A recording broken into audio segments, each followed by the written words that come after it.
Cerita dimulai dengan memperlihatkan Saturn yang berada di atas kapal bajak laut Giant Warrior. Seperti yang kita tahu dari chapter sebelumnya, Gorosei yang satu itu memang telah naik ke sana dan terlihat sangat marah kepada Bonnie dan Kuma. Kali ini dia mencoba menyerang mereka menggunakan kaki laba-laba yang dia miliki. Serangan itu menjadi semakin berbahaya karena kaki Saturn mengandung semacam racun. Namun, para raksasa yang ada di atas kapal itu tentu tidak tinggal diam. Mereka dengan cepat menggunakan perisai untuk memblokir serangan Saturn. Kemudian, Luffy yang juga sedang berada di sana melihat sekeliling. Luffy melihat Bonnie berubah ke mode Nika lagi menggunakan teknik di starter feature yang dia kuasai. Meski begitu, keadaan tubuh Bonnie masih kelelahan sehingga dia pun cukup kesulitan untuk mencoba bangun kembali. Ketika Bonnie hendak diserang oleh Saturn, Luffy pun melindungi gadis itu dengan menghempaskan kaki Saturn. Tapi Luffy tidak lanjut memukul Saturn. Dia tidak mau menyerang Gorosei itu sendirian karena Luffy ingin Bonnie juga ikut melawan. Luffy tahu Bonnie benar-benar ingin menghajar monster itu, maka Luffy pun memberi Bonnie semangat untuk melakukannya. Mendapatkan motivasi dari Luffy membuat Bonnie melihat Saturn dengan penuh kemarahan, lalu dia melayang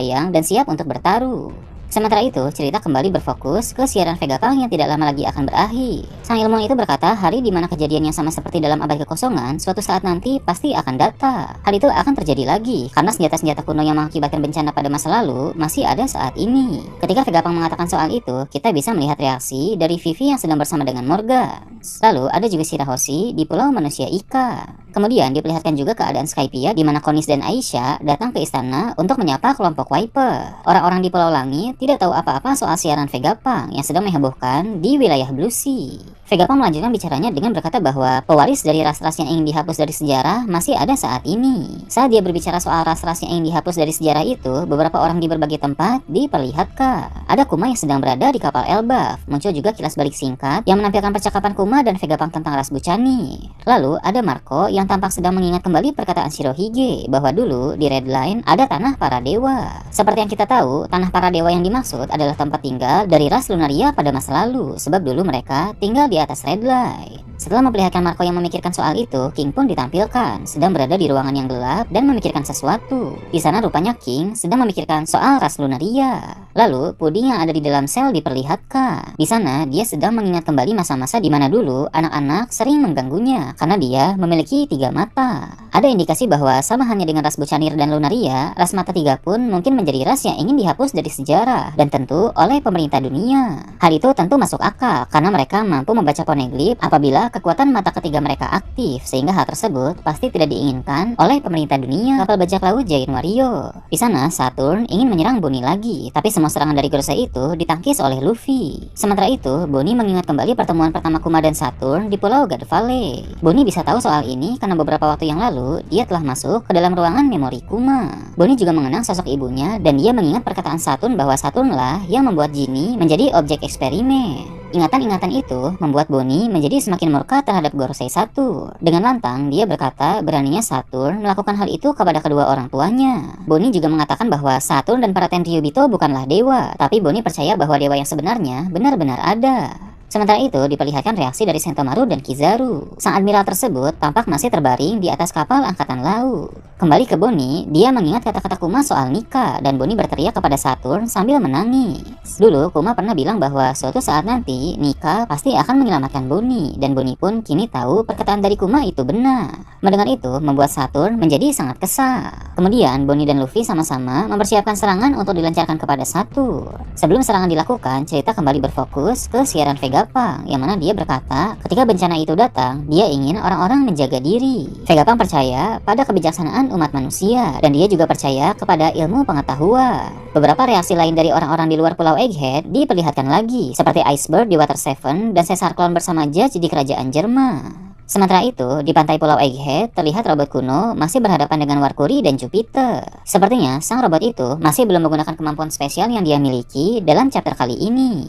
Kemudian diperlihatkan Luffy dan Bonnie melancarkan serangan kombinasi yang mengenai Saturn dengan telak. Bonnie memakai teknik pukulan berukuran besar yang bernama Nika Punch of Liberation yang menghantam langsung ke wajah Saturn. Sedangkan Luffy meninju seluruh tubuh dari sang Gorosei itu. Tubuh Saturn pun menjadi penuh lubang dan kaki serta tanduknya cedera sangat parah. Lalu Saturn terhempas jatuh ke dalam lautan. Melihat itu membuat para raksasa bersorak menyemangati Luffy dan Bonnie. Bonnie menangis bahagia dan Luffy memujinya karena berhasil melakukan hal tersebut. Jika Saturn memang pemakan buah iblis, maka sudah pasti dia akan mati tenggelam karena pengguna buah iblis tidak bisa berenang dan lemah terhadap air laut. Namun jika ternyata kekuatan Saturn itu bukan berasal dari buah iblis, maka dia sepertinya masih tetap hidup. Ada kemungkinan kekuatan Saturn itu berasal dari sihir asli, bukan dari kekuatan buah iblis. Yang dalam chapter lalu meluncur dari Labopes, kini telah semakin dekat dengan Lauta. Beralih ke siaran Vegapunk, sang ilmuwan jenius itu melanjutkan bicaranya dengan membahas soal kematian para legenda seperti Roger dan Shirohige. Menurutnya, peristiwa-peristiwa itu hanyalah pembuka tirai untuk era baru. Vegapunk menduga mungkin Roger dengan sengaja telah memicu hal tersebut, karena sesaat sebelum kematiannya, dia berpidato yang membangkitkan semangat orang untuk mencari One Piece. Berhubung sekarang banyak sekali orang yang ingin mendapatkan harta legendaris itu, menurut Vegapunk, belum tentu yang akan nanti mendapatkannya adalah orang yang Joy Boy harapkan.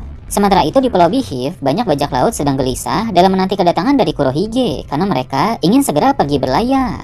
Diperlihatkan juga Pulau Sabaudi di mana Rayleigh telah semakin mabuk dan tertidur. Kapal Red Force milik bajak laut Akagami pun ditampilkan, di mana Shanks yang sama seperti Rayleigh juga sedang mabuk dan para krunya berkata bahwa dia minum terlalu banyak. Lalu diperlihatkan markas organisasi Crossbuild. Banyak orang di sana menjadi kagum karena menurut mereka Buggy memiliki hubungan yang mendalam dengan kebenaran sejarah, walau Buggy sendiri bingung mengapa mereka menduga begitu. Sedangkan Mihawk dan Crocodile yang berada di tempat itu pun terlihat tampak kesal. Di markas besar Angkatan Laut, beberapa marinir berkata pihak Angkatan Laut harus mendapatkan One Piece sebelum diambil oleh orang lain.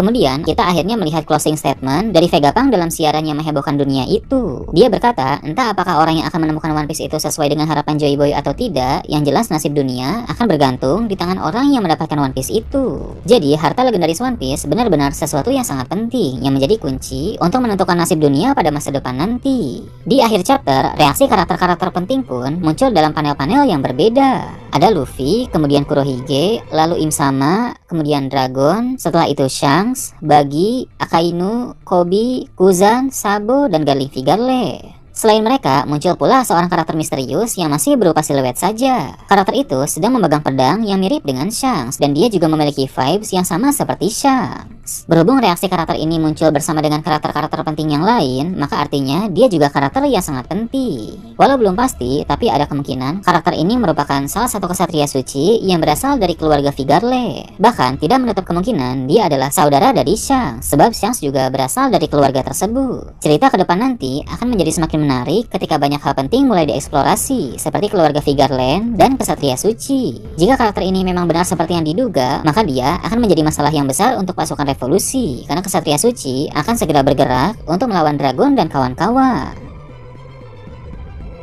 Nah itu tadi berbagai hal menarik pada chapter 1121.